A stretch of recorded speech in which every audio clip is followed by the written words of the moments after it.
So good day to all of you, and welcome back to our lectures on stability of slopes of landfills, which I think we are continuing from the last one or two lectures we have already had. Okay. These are critical issues for landfill design, because I told you that if a landfill is above the ground, the slopes have to be stable, and if we have put some geosynthetics inside the slope, the tendency is for the cover soil to slip off. So we have to be very careful that for 50 to 100 years, this mound that we create, it remains stable. So let's just briefly recap what we did last time. So we said when we are discussing slopes, we have to look at failure along excavated soil slope, which is this one. Then we have to look at failure along the waste slope, which is this one. That is the temporary waste slope. And then we have to look at failure along interfaces in the liner, that means in this and in the cover. And the most critical one was that in the cover, it's going to be long-term stability issues. The slopes that we are preliminary section, the slopes that we use in the preliminary section, typically excavated soil maybe 2:1. We may keep the waste slope 2.5:1. For the liners 3.5:1, and for the covers 4:1. That's the average of these. Now when you do the slope stability analysis, you'll get a more accurate handle as to what slopes you should adopt, and you can fine tune these slopes. And I know everybody wants to make steeper slopes so that you can store more waste. So you do the stability analysis and see what are the actual slopes which emerge, because each site will have a different soil and different climatic conditions, how much rainfall will fall, how much earthquake will be encountered. And we also looked at the fact that if we have a permanent slope, then what kind of acceptable factors of safety do we look for? And if we have a temporary slope, what kind of acceptable factors of safety that we look for?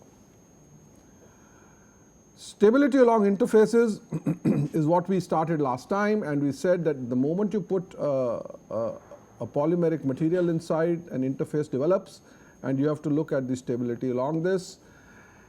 And it is usually treated like an infinite slope problem, because this is a long slope in comparison to the height of the failure.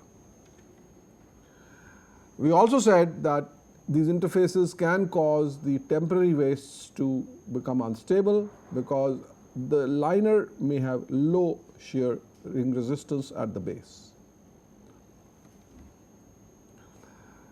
And this is a typical cover system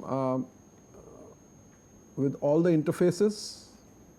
And historically we started by using smooth geomembranes, but soon we found that smooth is bad. So the manufacturers started giving us textured geomembrane. So the deltas went up, the stability is improved. However, the moment the factor of safety would not be met, this weight of the soil would tend to move down, and you would require some kind of a reinforcement to hold the soil. Therefore, there was an attempt that can we reduce the weight on the top. The driving force is what? W sine beta. If I can reduce W, I can reduce the driving force. So the tension which the reinforcement will have to overcome is reduced. So one of the ways of doing it is to replace this sand drainage layer, which is 30 centimeters thick, by a geocomposite which is 5 millimeters thick. So that's a lightweight material. And if it still is not stable, you could introduce a geogrid, that means a reinforcing element which could give you capacity to hold the tension, or which could give you a force in the opposite direction to the driving force, and that could overcome this weight. So these are some of the methods by which we can make slopes to be steeper. And of course, we also talked about the fact that there are suggestions that we can use the geosynthetic clay liner at the bottom to reduce the amount of clay that you need and get more space for storing your waste. We briefly looked at the parameters and we said we should work with residual values. And when we looked at smooth and textured geomembranes and we looked at the sand on top, with smooth we were having 17 to 20 degrees, but with textured we went up to the 5. The critical one was if you have a smooth geomembrane with saturated clay, you would have very low delta angles, but with textured you would get better values. We also looked at, because now you have interfaces, if you look at these interfaces, you will see that it's no longer a sand to geomembrane interface, it is the geotextile to geomembrane interface. So earlier we have said if you place the sand directly, what happens? But if you have a protector in the form of a geotextile, you need this angle, geotextile to geomembrane, and that we can see here, that if I have a smooth geomembrane and I put a non-woven geotextile on top, it will be 7 to 10 degrees. However, if I texture it, it will go to 15 to 18 degrees. So texturing was always better, and we need these delta values for design. Another important issue that I talked to you about was the geosynthetic clay liners, and we remember that these have got bentonite between two geotextiles, and I said these GCLs only work when they are hydrated. That means you have put water on them and the bentonite is swollen and it does not allow any water or air to pass. But hydrated bentonite has very low strength. So when you are going to use a GCL on the slopes, please be aware of this, that earlier, just like we started with smooth geomembranes, we started with unreinforced GCLs. Means they had the sandwich, there was bentonite between the two geotextiles, but the residual strengths were very, very low for hydrated GCLs. Then what they started doing was they started stitching between the two geotextiles. So that meant that when these two want to shear, if there is no stitching, then when they want to shear, the shear plane is through the bentonite. But if there is stitching, then it gives you additional shearing resistance. So reinforced GCLs are better than unreinforced GCLs. They are more expensive, but all manufacturers will tell you that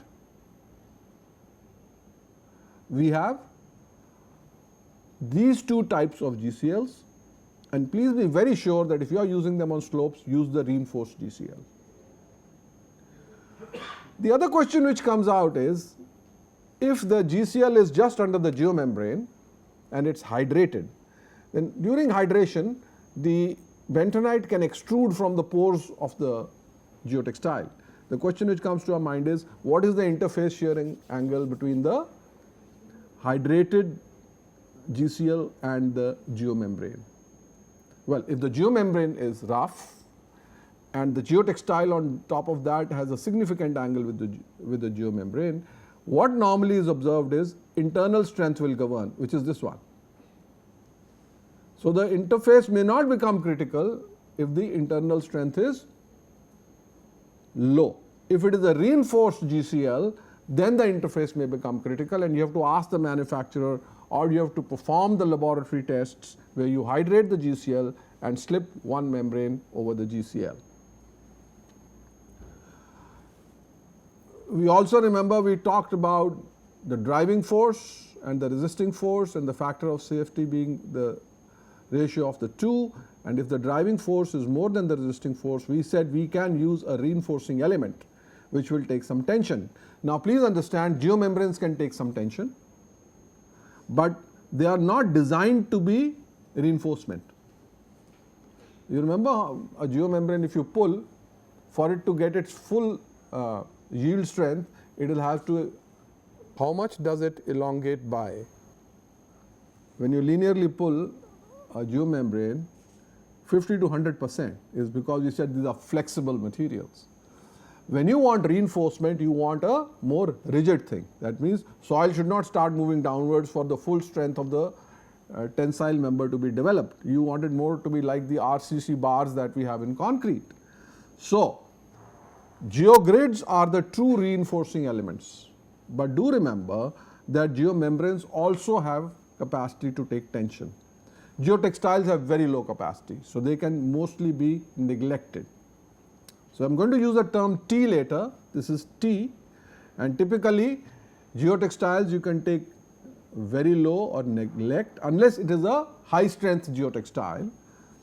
Geomembranes would be one order of magnitude, say 15 kilonewton per meter, and geogrades would be a next order of magnitude, say 50 kilonewtons per meter or 60 kilonewtons per meter. So geogrades are the true reinforcing elements that you can use. We said that we can do the analysis using the infinite slope method, and the factors of safety would basically be the ratio of the N tan delta is the resisting force and W sin beta is the driving force. N is equal to W cos beta, so it becomes W cos beta tan delta, and the factor of safety became tan delta by tan beta. That means if you have the slope at the angle of the interface shear resistance, then factor of safety will be 1. Say delta is 25 degrees, your slope is also 25 degrees, so tan 25 by tan 25 is 1. You want your slope to have a factor of safety of 1.5, the slope inclination we have to be less than the delta. Otherwise, you will need a reinforcing element to hold the slope in position. So either you can go for a gentle slope. Should you want to make it steeper, you will need a reinforcing element. And do understand, reinforcing elements are not going to make the slopes very much steeper. Reinforcing elements will change the slope marginally into a more steeper solution. Other than the weight of the soil, there are other factors which cause the factor of safety to go down or go up. So if you have seepage, then the rainwater tends to travel downwards, so it causes the factor of safety to go down. If you have an earthquake, a horizontal acceleration may emerge, which will cause the factor of safety to go down. If you have a reinforcement, it will give you a T, which will enhance the resisting force, and therefore your factor of safety will go up. So these are the three major things that you have to take into account. So let's look at the formulae which emerged from infinite slope analysis for stability of this interface element. All that we are saying is this is the geomembrane, let us say, and I have a sliding mass, and we have said that the driving force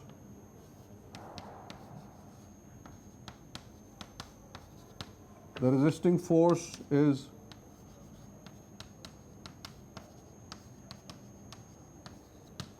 and therefore the factor of safety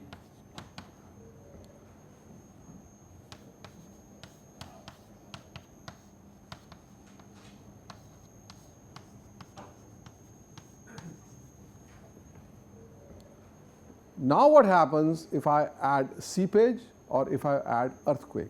So you have to set up the free body diagrams, and I'm not going to get involved in setting that up, but remember seepage force, rainfall, it is stopped here, therefore it begins to go like this, and therefore the seepage force or the drag of the seepage force is downslope. It causes instability. How much instability it will cause? It will depend how much water is inside the system. And the formula that is given to you is, it is the same formula, tan delta by tan beta multiplied by, when seepage is parallel to the slope, factor of safety is still tan delta by tan beta, but it is W effective by W total, or W whatever you want to call it. Just for the purpose of discussion, normally this will not run in the full soil. So it gives you the concept of a submergence ratio. Submergence ratio is equal to, if this is HW, and this is H. Submergence ratio is HW by H. The lowest value it can have is 0, and the highest value it can have is 1. When it is 0, it becomes the case of dry soil. So what happens to W effective? W effective, when submergence ratio is 0, W effective is equal to W, it crosses out, and your factor of safety is tan delta by tan beta, right? When the submergence ratio becomes 1, what happens? Then the W effective becomes gamma submerged into the volume of the soil, and the W total becomes gamma saturated by the volume of the soil. So when SR is 0, it is the factor of safety is the same as this. But when SR is 1.0, then your factor of safety becomes gamma buoyant or gamma submerged divided by gamma total or gamma saturated into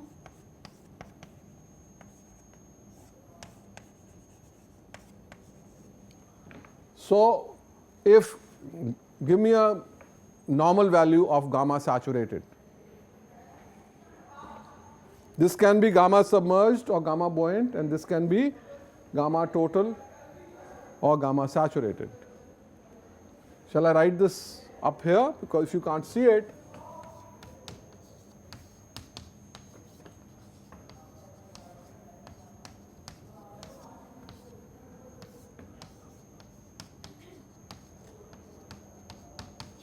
this is the whole thing is multiplied by tan delta by tan phi, tan beta, sorry.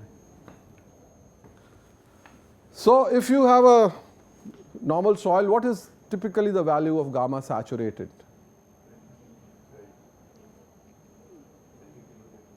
(20 kilonewton per meter cube). So what will be gamma submerged? 10 kilonewton per meter cube. Therefore what happens to the factor of safety? It becomes half of what the factor of safety is for the dry case. So the slope may be stable while it's dry, but it will not be stable when it is raining heavily.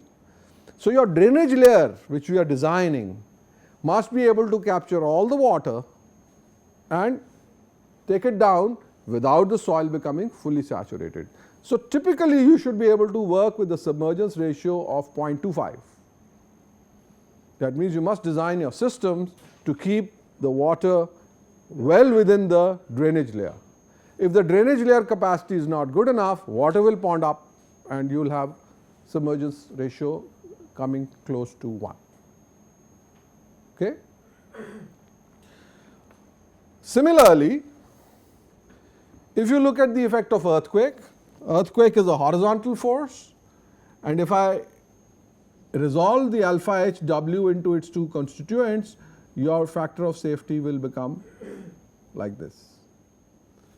So all that you will see is alpha H is reducing the numerator and enhancing the denominator, causing the factor of safety to fall.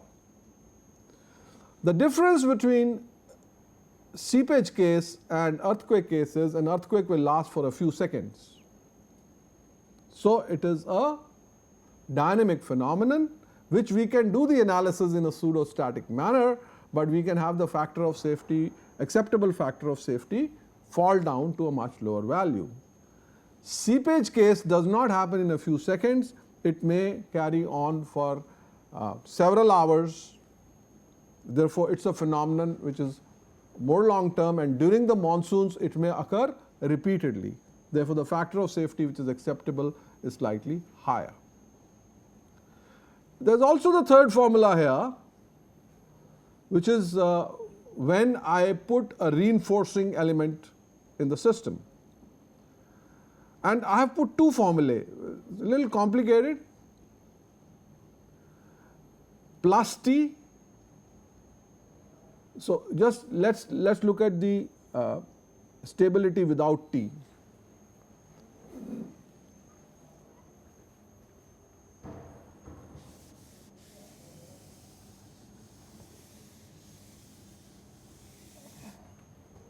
That's the stability without T, right? Now what happens when I have a reinforcing element?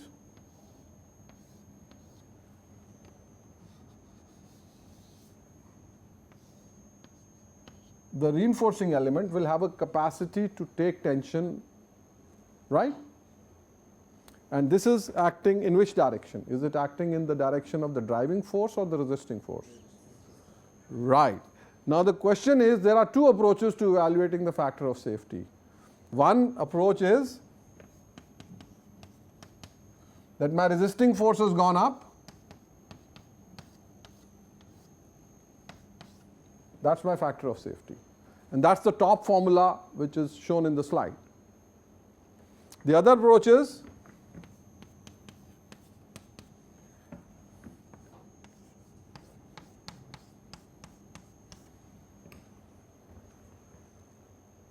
what it says is that the tensile force has reduced my driving force. So it's the way that you define your factor of safety that's important. And unfortunately, both these formulae have been used in literature. So I'm just putting both of them on here for you, that both these formulae have been used. You can use either. As an individual, I prefer to use the top formula. Why? Why do I prefer to use top formula? If my T becomes equal to W sine beta, theoretically I can have a reinforcement with very high T. So if my T becomes equal to W sine beta, what happens to D minus T? Becomes 0, F becomes infinity. So that's a kind of an enlarged or an expanded or an enhanced value of having an infinitely stable slope. So I prefer to use this formula instead, where it will not go to infinity. But both exist, and let me see if I can show you. The one approach is called the enhanced resisting force approach, and the other is called the reduced driving force approach. This formula is the same as the previous page, only there's a term for C, please remember here.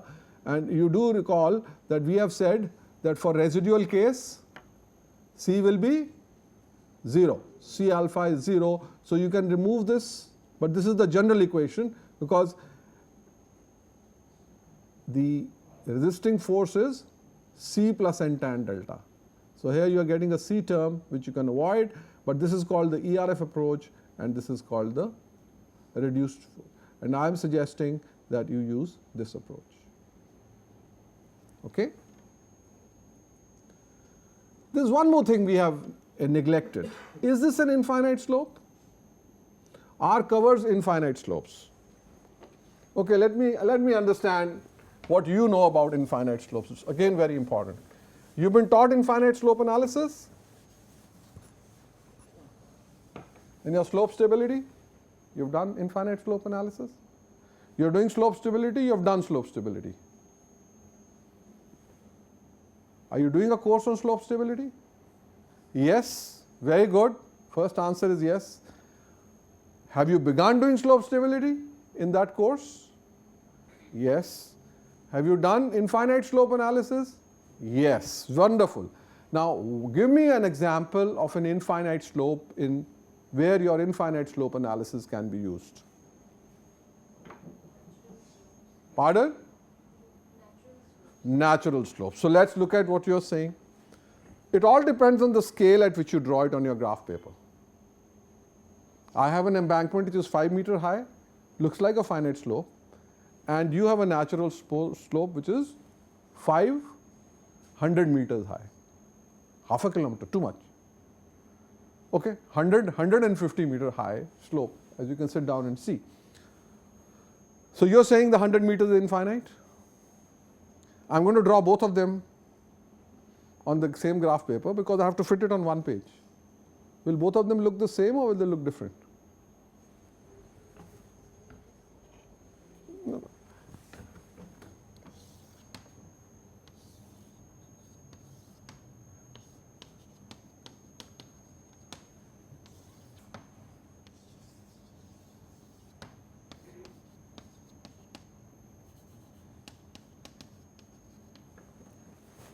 Both look finite to me. Scale is different. Agreed. Agreed. If I use the same scale, it will be higher. But I'm going to do circular slip surface analysis to begin with. Just let's assume that I'm going to use. Then my circle will go like this, and my circle will go like this. So what's infinite about the slope? Very critical. What makes a natural slope infinite? You are right. Now, some of the natural slopes are infinite. But what makes it infinite?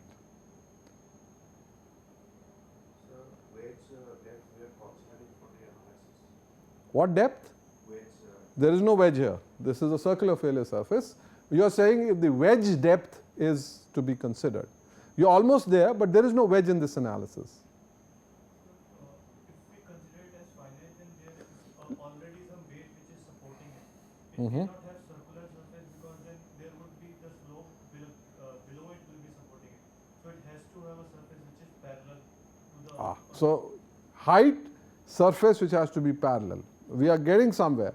But let me again ask you this. I have a slope which looks like this. Okay? My failure surface is this. Is this a finite slope or an infinite slope?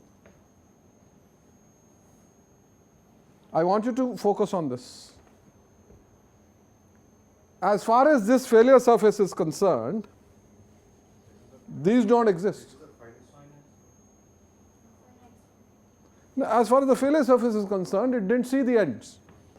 If I have a slope like this and my failure surface is like this, then it sees this end and it sees this end.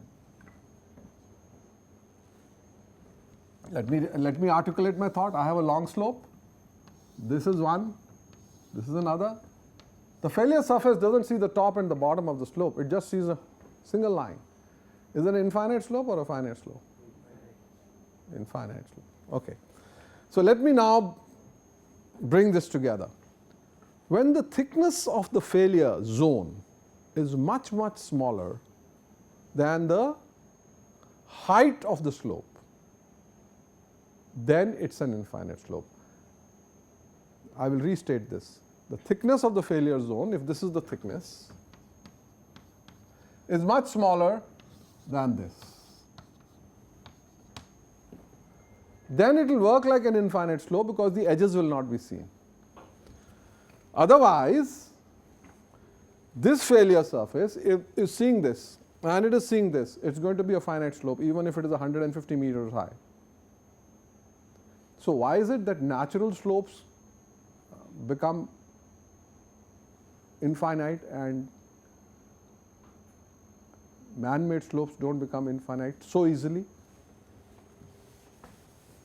I'll come back to this natural slope, and we are doing a landslide problem.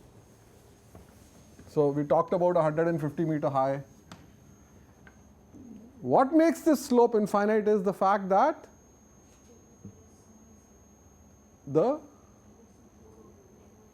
thickness of the soil is very less. After that there is rock. So therefore your soil is like this. That means what? That means this failure surface is not relevant because it's going to go through rock. Failure will not occur through this. Failure will occur through,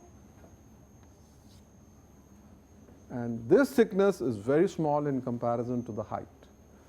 Therefore, we come back to what you said, that if there is some failure along which the slippage may occur or which is restraining the circle from going down.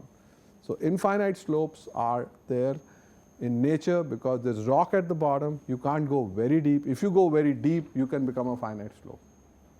The thickness of the failure surface. So therefore, when you do infinite slope analysis, you are always presuming failure surface parallel to the outer slope, and this thickness is very small. So you'll say, sir, where is the failure surface parallel to the outer slope? It's a circular slip surface. I keep on increasing my radius of the circle. What happens? It will keep on becoming, and I make my radius infinite. Is a circle of an infinite radius a straight line? As far as this is concerned. So in your softwares, what will happen, unless they have a boundary condition that you can't take you'll find that for infinite slopes, your circles will become very flat. They'll become almost parallel to the outer slope. So we are using the same principle in the cover. Why? Because the cover thickness is, how much is the soil thickness on top of the geomembrane?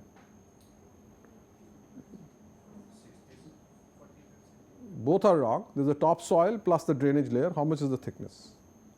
It's not 45, it's not 60. Drainage layer is 30 centimeters, or how much? And topsoil is how much? 6. Please go and look at the covers which I have taught you. But typically the total values will be in the range of 60 to 1 meter. It may be 60 plus 30, which is 90, or it may be 45 plus 15, it may be 60. Right, and what is the height of the slope? That was the question which I was going to come to. For the cover slope to be declared infinite, the thickness of the slope is 1 meter. Agreed? What is the height of the cover slope? What is the height of my landfill? Pardon? No, I said from visual aesthetics, we don't want it to be higher than 15 meter. We can be as high as 30 to 50 meters, yes. But if you are a designer and if you go and tell your client, I'll make a 30 meter high landfill, you've begun the wrong way, because you have made it higher than the 4-storied structures around you. And you don't want a landfill to rise above the skyline. You can make it, they don't have land, they say, oh no, we have prepared for this, fine. But let us say height of the landfill is 15 to 20 meters. 18 meters is what I take. So this is my landfill.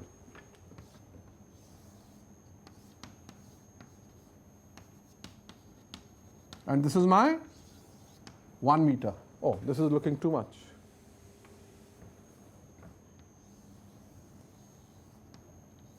Is this an infinite slope? Agreed? It's an infinite slope. Why? There is a little wedge at the end. Is there a wedge at the end which is resisting this soil? Yes, there's a little triangle. But what is its contribution to this? Nothing. This whole weight is coming down. In the toe, there is a little bit of triangular weight saying, I'm the passive wedge, I'm the passive wedge. Yes, you are the passive wedge, but you're too small to make a difference to me. Agreed? When does the passive wedge become significant and it adds? Will the passive wedge give you better factor of safety or less factor of safety? Infinite slope assumes this is not there, this slope is just going down.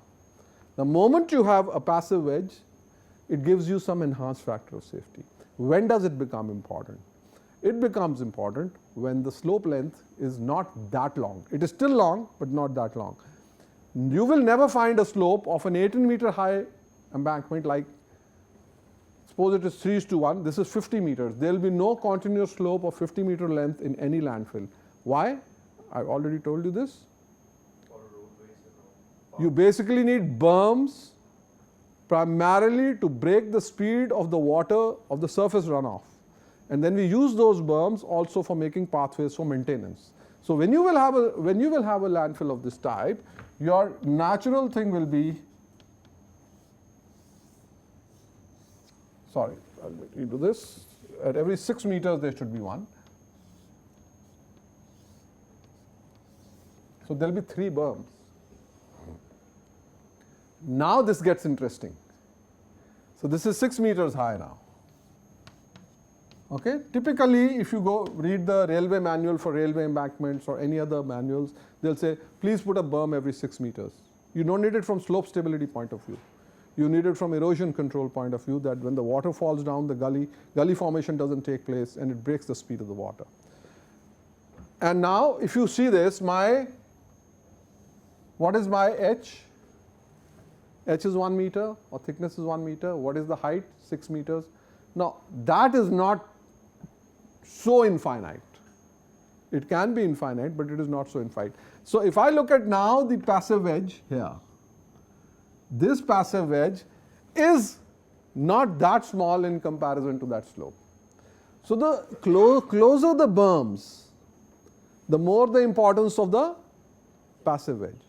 So we are not doing those formulae here, but this is a 2-wedge analysis. Can you see on the here that we are now looking at this problem as a 2-wedge problem? This is the passive wedge, this is the active wedge. We are assuming that there is a tension crack at the top. Normally, the effect of the passive wedge will be very small. But suppose you say, no, I'll make a berm at every 5 meters. Somebody goes on and say, no, I'll make a berm at every 4 meters. Slope is becoming progressively flatter because you are giving a berm. However, then you better start calculating your factor of safety, taking this passive resistance in your design. We are not doing it in this course. There are formulae which are available. You can read up Koerner, Kuyan and Koerner, and you can look at the formulae, the influence of passive wedge. The passive wedge has almost no influence once the berms are at 10 meter spacing, because the H is only 1 meter.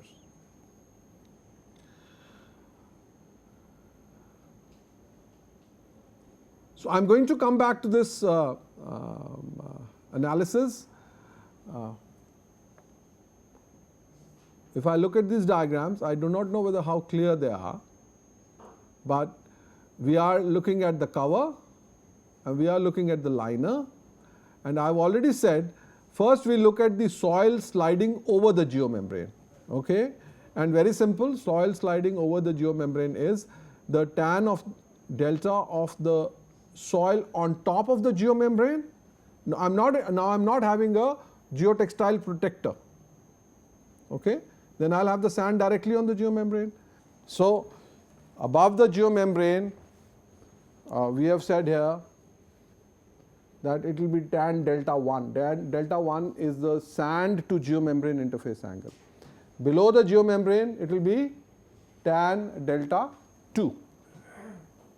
So there will be two different factors of safety, and if there is difference, if this is less than 1, then you will have to take out the tension. So let me give you a problem, and you will have to take out your calculators for this if you have. If you don't, we will try and work something out. But let's look at this problem. What does the problem say? You have a 20 meter long slope, 20 meter long slope, and that's your geomembrane. On top of the geomembrane is the drainage layer, okay? And the sand to geomembrane delta angle is 26 degrees, and the geomembrane to clay delta angle is 15 degrees. So first I want you to find out the factor of safety for the sand to geomembrane interface. Can you please do that for me? The slope is given as 3:1.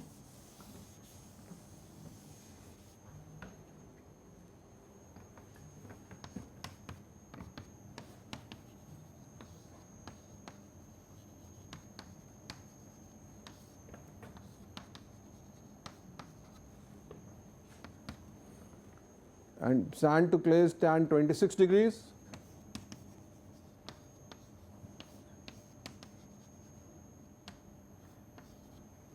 What is tan beta? What is beta in this case? 1:3 is given.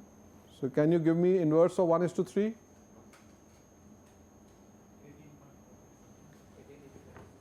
3:1 is beta equal to 18.4 degrees.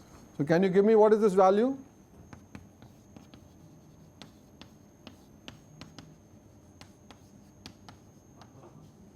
Pardon? 1.46. Is this acceptable? What is the acceptable factor of safety for? 1.5. It's almost 1.5. So we can, for the purpose of this class, say this is acceptable. Now what I want to know is it going to slip below the geomembrane? This is sand wanting to go down. It won't go down. It's more than 1. But will it go down below the geomembrane? Then what is the tan? Tan delta geomembrane to clay. What is the value?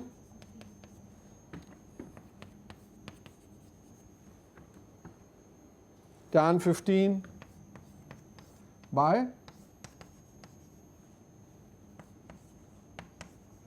quite clearly this is less than 1. Quite clearly this whole soil mass is therefore with the geomembrane wanting to come down. It's going to slip. And remember, you have a very gentle slope of 3:1. Now, can you hold this from happening? Can the geomembrane hold this from happening? Well, if the geomembrane is anchored at the top in an anchor trench, okay? It is buried in an anchor trench which is holding the geomembrane. We'll come to the design of the anchor trench later. But if the geomembrane is anchored at the top, it can take a T. Agreed? And what is the T that you need? Please look at this formula. Weight of soil plus weight of geomembrane sine beta minus weight of soil plus weight of geomembrane cos beta tan delta. Right? This is very simple. It is the driving force minus the resisting force. So W becomes important suddenly. The more the W, the more the T that you need. So luckily for us, in this problem, classroom problem, W is given to us. W is topsoil plus drainage layer plus geomembrane. It is 310 kilonewtons per meter. Okay? So can you go back to this formula? 310 sine beta minus 310 cos beta tan 15 degrees. Please give me the value of T.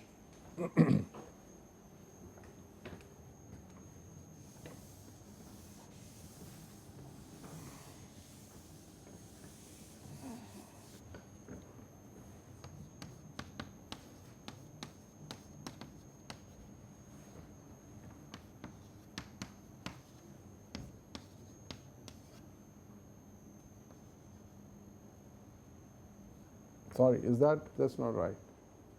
Sine beta.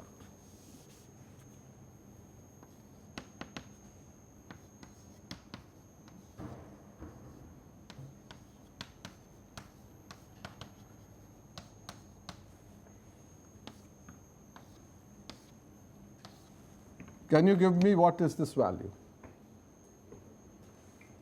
What is the first value? 310 sine 18.43?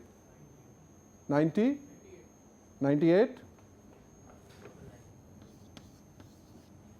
And what is the second value?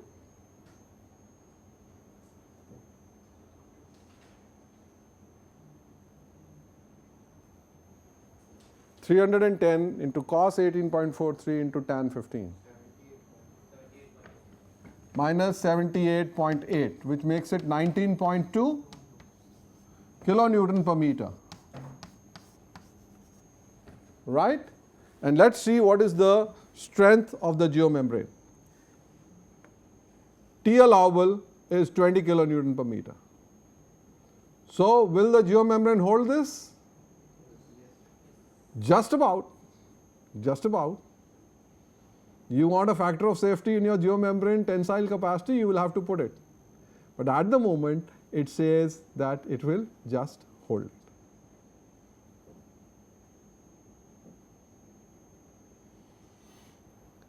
And you can calculate the factor of safety with the T now.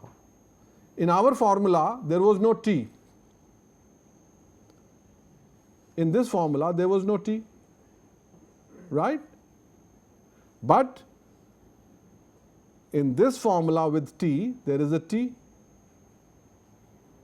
You can now add the T and see what factor of safety you get. You can do this at home, and you have to reach the acceptable value that you want.